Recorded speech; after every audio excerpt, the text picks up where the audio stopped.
Hey guys, today I wanted to talk about Trump's new executive order on preventing online censorship. So I'm going to briefly read through that and keep you guys posted. I will also have the link on the screen actually. Hopefully you'll be able to see it. So let's start from the beginning. As of May 28th, Trump has come out with a new policy that has section number 1: free speech is the bedrock of American democracy. And he talks about founding fathers, how we had a freedom of speech, and that now social media platforms such as Facebook, Instagram, YouTube are actually limiting someone's speech by flagging it as inappropriate, by completely deleting it. So it brought a lot of concerns from our president Trump, and he has come up with that executive order. Let's look at this. That he says that our country has been cherished by the freedom of speech, but lately we are being limited a lot by it. And I actually have a couple of friends that told me when they were talking about certain things like financials, the current problem in the country, the lockdown, tweeting about it, their videos were because of the growth of online and social media platforms, this is actually a major concern for us and everyone else as free Americans. He says that every American has the right to share whatever they want on social media without being banned, which makes sense.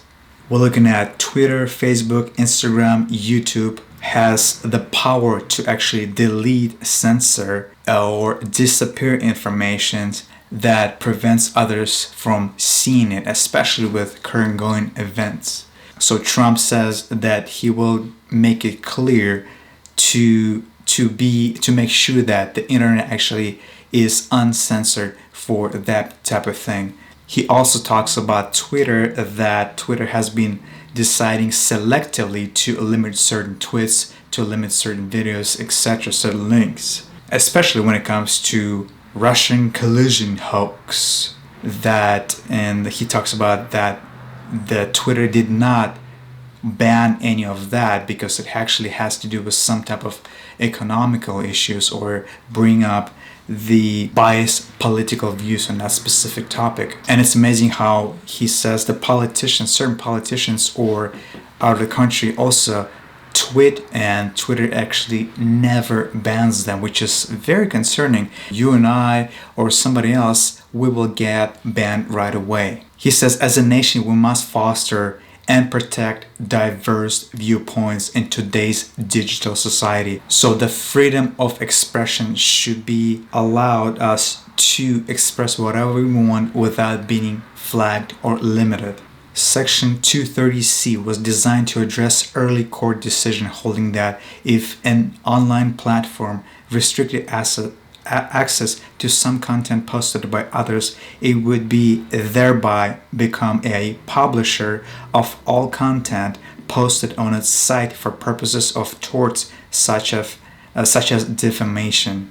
So our president actually threatened Twitter with big action, but there was no specifics. Donald Trump is charging that Twitter is attacking free speech as it adds fast checks to some of his tweets and is threatening to go after social media giants. And then the Harvard law professor argues that he has no case. Trump's statement that Twitter, a private company, is, I don't know how you pronounce that, abridging his First Amendment freedom of speech by tagging his wild tweets about writing voter fraud as misleading is totally absurd and legally illiterate. Wednesday threats. The Trump has gone after social media companies, Twitter specifically, like we mentioned, and he has in the past charged at Google search results that they're actually biased. search result for the news about him contained only fake news and said Twitter should be sued over what's happening with the bias. I like the section about state review of unfair or deceptive acts of practices and anti-discrimination laws. The Attorney General shall establish a working group regarding a potential enforcement of state statutes that prohibit online platforms from engaging in unfair or deceptive acts or practices. The working group shall also develop model legislation for consideration by legislatures in the states where existing statutes do not protect Americans from such unfair and deceptive acts and practices. The working group shall invite state attorneys general for discussion in consultation as appropriate and consistent with applicable law. Complaints described in Section 4B of this order will be shared with the working group consistent with applicable law. The working group will also collect publicly available information regarding the following. It actually relates to all the social media platforms, especially the videos, Twitter, like I mentioned before, somewhere where content creators are sharing their information and that information gets deleted right away. Increased scrutiny of users based on the other users they choose to follow or their interaction with other users. Algorithms to suppress content, which I talked earlier that a lot of YouTube has been complaining that their content has been suppressed like in the past few days, which is insane. Their views went significantly down compared to what it was as of last week.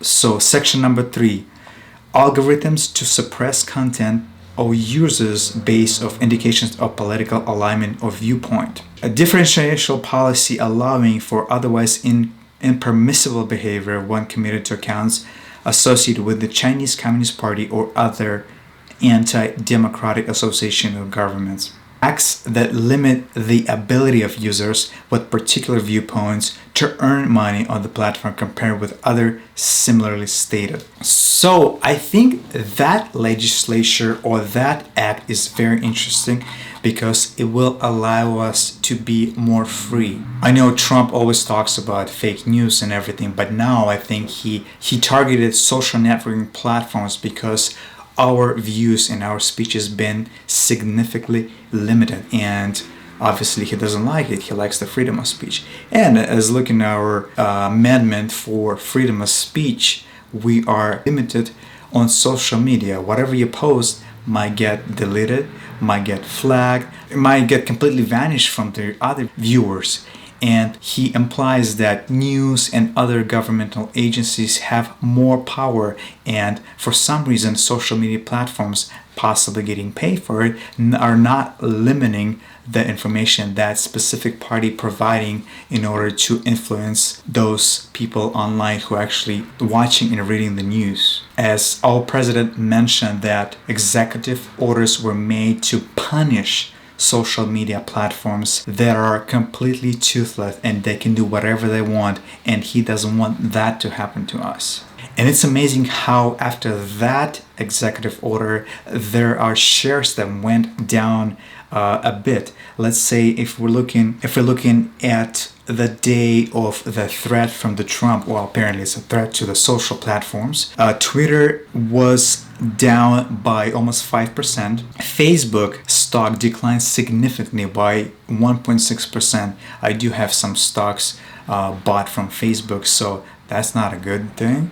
Google parent Alphabet is also down. Twitter and Facebook shares rose slightly after hours. After the order was signed, the shares went significantly down by a few percent, but after hours we see a slight rise. Snap in comparison in Pinterest actually seem not to be affected by Trump's new order. Both of those companies were pretty solid on Wall Street, and the shares are actually close higher. For Snap it was up to 7.4% and Pinterest went up by 3.6%. The Twitter's chief executive said that we will continue to point out incorrect or disputed information about elections globally. This doesn't make us an arbitrary truth. Our intention is to connect the dots of conflicting statements and show the information in dispute so people can judge for themselves. But again, the flagging others or other opinions is not a good way to let people judge for themselves, because I've seen a lot of videos that was somewhat controversial being deleted, and when I wanted to share with somebody, one of my friends or co-workers, for some reason that video was gone. Facebook CEO Mark Zuckerberg, however, told CNBC and Fox News that he believes strongly that Facebook shouldn't be the arbiter of truth of everything that people say online. We have a different policy than Twitter on this, Zuckerberg said. Private companies probably shouldn't be, especially these platform companies, shouldn't be in position of doing that. Thank you guys for watching. Please like, share, and subscribe. I will be posting one video a week from now. I do also invest in stocks. I am constantly watching market, but I'm not as good of a trading person like a day trading. I'm more involved in long-term investments when it comes to the tech companies. Somewhat not sure what's going to happen with the next couple of days, especially on Monday after the SpaceX launch. Will the shares of Tesla go up because of that? And also, will the Bitcoin finally breach that line that we all been waiting for and go above 11,000 and up? We'll find out. Thanks so much.